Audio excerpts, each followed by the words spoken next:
Hey guys, मैं अनिरुद्ध गोस्वामी अपने channel Goswami GS and maths classes पर आपका स्वागत करता हूं। आज मैं हिंदी के पार्ट 3 बिहार बोर्ड क्लास 10 का फुल रिवीजन कराने जा रहा हूं, जिसमें मैंने 2 वीडियो डाल दिया है। जिन लोगों ने नहीं देखा है उसे जाकर वहां से देख ले। आज मेरा 11वां क्वेश्चन है कि वृक्ष और कवि में क्या संवाद होता है। तो जब भी कभी घर आते थे तो उनके दरवाजे पर तैनात वृक्ष उन्हें देखकर दूर से ही ललकारता था, तुम कौन हो। कवि जवाब देता तुम्हारा दोस्त। इस प्रकार कवि कहते हुए उसके ठंडी छांव में पल भर के लिए बैठ जाते तो उन्हें परम शांति का अनुभव होता। कवि कहते हैं कि क्योंकि कवि का घर के सामने ही जो है वह वृक्ष था, तो कवि अक्सर आया जाया करते थे। तो उन्हें देखकर ये वृक्ष कहता है कि तुम कौन हो। तो कवि जवाब देते थे कि मैं तुम्हारा दोस्त हूँ और मैं तुम्हारे छाया के नीचे बैठकर जो है वह कवि अपने थकान को दूर किया करते थे। तो यह रहा आज का क्वेश्चन नंबर 11वां। क्वेश्चन नंबर 12 को देखते हैं। क्वेश्चन नंबर 12 है कि बिरजू महाराज अपना सबसे बड़ा जज किसे मानते हैं। तो बिरजू महाराज अपना सबसे बड़ा जज अपनी अम्मा को मानते थे। जब वे नाचते थे तो अम्मा उनकी नाच को देखती थी। तब वे अम्मा से अपनी कमी या अच्छाई के बारे में पूछा करते। तब अम्मा उनको जज की भांति अच्छे से उन्हें कदम रखना सिखाती थी और अच्छे से उन्हें गाइड करती थी। इसके अलावा बाबूजी से वे तुलना करके अपने नृत्य को बेहतर करने का काम किया। बिरजू महाराज अपने ये ऑब्जेक्टिव क्वेश्चन भी ये पूछा जा सकता है कि बिरजू महाराज अपने सबसे बड़ा जज किसे मानते थे। तो अपनी अम्मा को, क्योंकि वे अपने नृत्य को जो अपनी अम्मा के सामने पेश करते थे, उन्हें दिखाते थे कि मेरा नृत्य कैसा हुआ है। तब अम्मा उन्हें अच्छे से गाइड करती थी और उन्हें कमी बेसी जो भी होता था तो उन्हें जो है वे उसे सुधार लेते थे और अपने दिन प्रतिदिन अपने नृत्य में सुधार करते थे। और इसके अलावे उन्होंने अपने बाबूजी से तुलना करके अपने नृत्य को बेहतर करने का काम किया है। तो ये रहा क्वेश्चन नंबर 12। गांधी जी के अनुसार शिक्षा का जरूरी अंग क्या होना चाहिए। तो महात्मा गांधी जी मानते हैं कि शिक्षा वह है जो बालक के शरीर, मन और आत्मा का विकास करे। गांधी जी के अनुसार शिक्षा वह है जो बालक के शरीर, मन और आत्मा का विकास करे। गांधी जी मनुष्य जीवन का अंतिम उद्देश्य मुक्ति को मानते हैं, क्योंकि जब मनुष्य अपने सभी कर्म कर लेते हैं तो उसे अंत समय आता है, तो उस समय उसे मुक्ति प्राप्त होती है। तो गांधी जी कहते हैं कि गांधी जी मनुष्य का अंतिम उद्देश्य मुक्ति को मानते हैं। मुक्ति से तात्पर्य शारीरिक, मानसिक, आर्थिक, राजनीतिक और आध्यात्मिकता से है। महात्मा गांधी के अनुसार शिक्षा वह है जो बालक के शरीर, मन और आत्मा का विकास करे। गांधी जी अंतिम उद्देश्य मुक्ति को मानते हैं, क्योंकि मुक्ति से तात्पर्य शारीरिक, मानसिक, आर्थिक, राजनीतिक और आध्यात्मिकता से जुड़ा हुआ यह चीज होता है। क्वेश्चन नंबर 14 है, साहित्य सापेक्ष रूप से स्वाधीन क्यों है। साहित्य सापेक्ष रूप से स्वाधीन इसलिए होता है क्योंकि यह मनुष्य और परिस्थितियों के द्वंद्वात्मक संबंध पर निर्भर करता है। साहित्य सापेक्ष रूप से स्वाधीन इसलिए होता है क्योंकि यह मनुष्य और परिस्थितियों के द्वंद्वात्मक संबंध पर निर्भर करता है, किसी एक पर नहीं। लेखक के अनुसार आदर्श समाज में इतनी गतिशील होनी चाहिए जिसमें कोई भी वांछित परिवर्तन समाज में एक छोर से दूसरे छोर तक संचारित हो सके। यानी कोई भी वांछित परिवर्तन समाज में एक छोर से दूसरे छोर तक संचारित हो सके। यानी इसमें लेखक कहते हैं कि साहित्य सापेक्ष रूप से स्वाधीन इसलिए होता है क्योंकि यह मनुष्य और परिस्थितियों के द्वंद्वात्मक संबंध पर निर्भर करता है, किसी एक पर नहीं।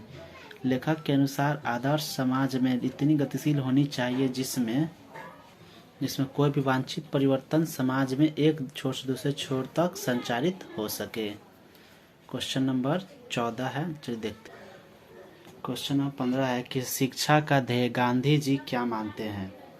तो शिक्षा और ध्येय गांधी जी चरित्र निर्माण को मानते। शिक्षा का ध्येय गांधी जी चरित्र निर्माण को मानते थे, क्योंकि चरित्रवान व्यक्ति में ही साहस, बल, सदाचार और बड़े लक्ष्य के काम करने में आत्मोत्सर्ग शक्ति होती है, यानी उन्हें काम करने का उनमें बल होता है। इस प्रकार के व्यक्ति के हाथों में ही समाज का संगठन का काम सौंपा जा सकता है। यानी शिक्षा का ध्येय गांधी जी चरित्र निर्माण को मानते हैं। ऑब्जेक्टिव में आपसे पूछा जा सकता है कि शिक्षा का ध्येय गांधी जी किसे मानते हैं, तो शिक्षा का ध्येय गांधी जी चरित्र निर्माण को मानते हैं, क्योंकि चरित्रवान व्यक्ति में ही साहस, बल, सदाचार और वो कर्मनिष्ठ व्यक्ति होता है जो कोई भी काम जो है वह समय पर कर सकता है, अर्थात वह व्यक्ति कर्मनिष्ठ होता है। इस प्रकार के व्यक्ति के हाथों में ही समाज का संगठन होता है, या समाज का संगठन होना भी चाहिए। क्वेश्चन नंबर 15 है कि भारत माता का हास भी राहु ग्रसित। क्वेश्चन नंबर 15 है कि भारत माता का हास भी राहु ग्रसित क्यों दिखाई पड़ता है। भारत अतीत काल में ही सभ्य, सुसंस्कृत, ज्ञानी और वैभवशाली रहा था। भारत प्राचीन काल से ही सभ्य, सुसंस्कृत, ज्ञानी और वैभवशाली रहा था। फलतः विदेशी आक्रमण इसे सोने की पक्षी समझकर अपने पैरों तले रौंदने का काम किया। यह बात सही है कि भारत एक समय में सोने का चिड़िया हुआ करता था, जिससे अनेक आक्रमणकारी जो है इस देश पर आक्रमण करके यहाँ से धन, वैभव और सोने चांदी को लूट कर लेगा। जैसे कि एक प्रसिद्ध आक्रमण सोमनाथ पर भी हुआ था 1025 ईस्वी 1025 ईस्वी पर, जब खिलजी ने 1025 ईस्वी में जब बख्तियार खिलजी ने उसे लूट कर उसे विध्वंस मचाया था, तब वहाँ से उन्होंने बहुत सारे सोने भी लेकर चले गए थे अपने साथ। तो ये घटना 1025 की। तो ठीक उसी प्रकार यहाँ कवि कहना चाहते हैं कि भारत अतीत काल में ही सभ्य, सुसंस्कृत, ज्ञानी और वैभवशाली रहा था। प्राचीन काल में ही इसकी भव्यता जो है काफ़ी अधिक थी। फलतः विदेशी आक्रमणकारी इसे सोने की पक्षी समझकर अपने पैरों तले रौंदने का काम किया। आज भी भारत को रौंदने के लिए विदेशी विभिन्न प्रकार के षड्यंत्र रचते रहते हैं।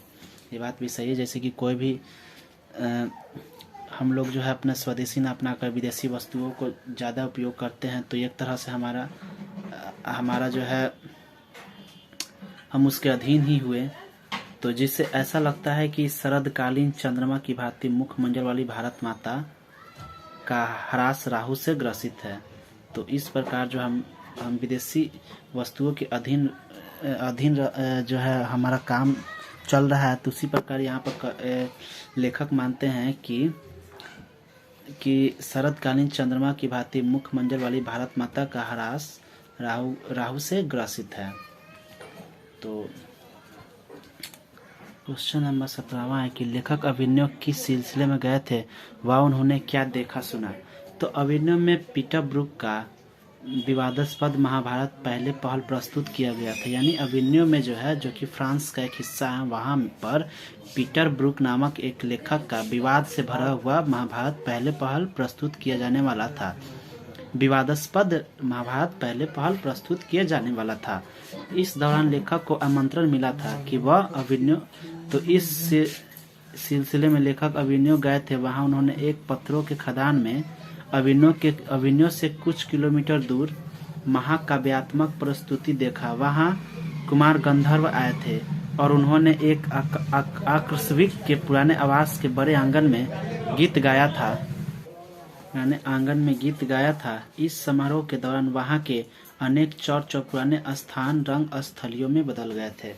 कहने का मतलब है कि जब फ्रांस में जो है लेखक को जब आमंत्रण मिला था, तो वहाँ उन्होंने देखा कि पत्थरों के खदान में अभिनव से कुछ किलोमीटर दूर महाकाव्यात्मक प्रस्तुत देखा। वहाँ कुमार गंधर्व आए थे और उन्होंने एक आर्कबिशप के पुराने आवास के बड़े आंगन में गीत गाया था। इस समारोह के दौरान वहाँ के अनेक चर्च जो थे, फ्रांस के सभी चर्च, रोम के सभी चर्च व अनेक रंगस्थलियों में बदल गए थे।